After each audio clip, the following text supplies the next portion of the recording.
So this is a 100-foot fabric garden hose. It's a high quality, it must be some kind of plastic because it's waterproof. It's not one of those seeping ones. The brand sent it to me. And so I'm just going to show you how we're setting it up.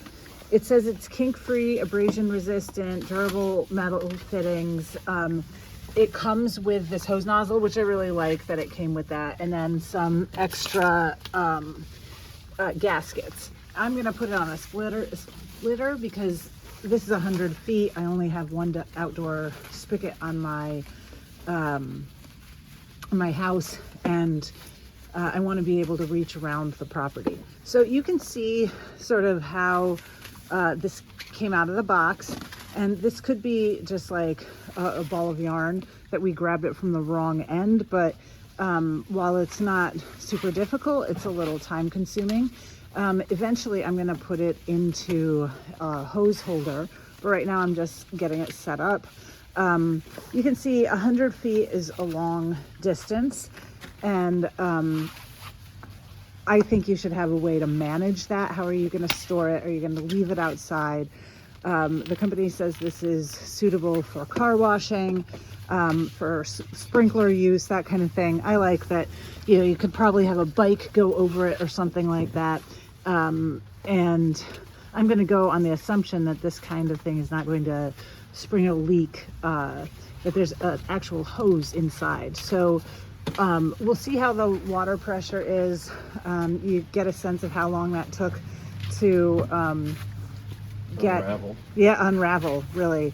And hopefully this is a one-time thing, and this happens. I wouldn't say this is what. Go ahead. I could have pulled it out of the box wrong too. Yeah, that's like, we could have pulled it out wrong, again, like a ball of yarn where you grab the wrong end.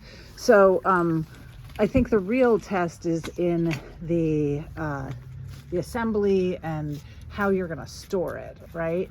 So you're on this journey with us. Yours might look different. So now you saw how easy that went on when you're attaching a nozzle like that. And even this end, just make sure you're going on square. If you're tilted at all, even if you do get it, oof, I'm not even focused.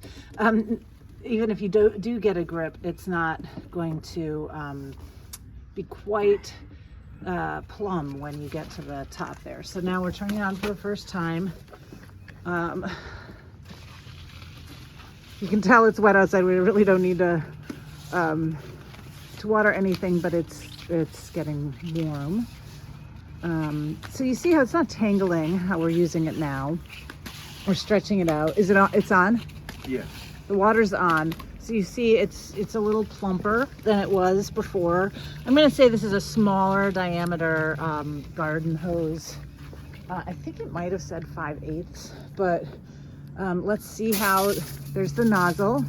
Now this is on full pressure, right? Yeah. Yeah, this is on full pressure. Jet. And this is the jet. This is the center. Got full. So I think this is a lower flow, but this is going to be perfect for gardens. But like if I wanted to power wash something, probably not quite the pressure that I would want. So think about how you're going to use it.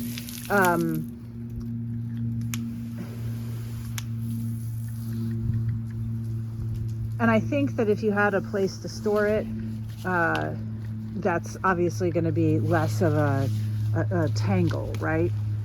So there you go. This is just an honest sort of take on what it's going to look like to set this up. And this, I like the length. Okay, there you go. So you decide what you want and you make a decision for what's best for your your yard and your property.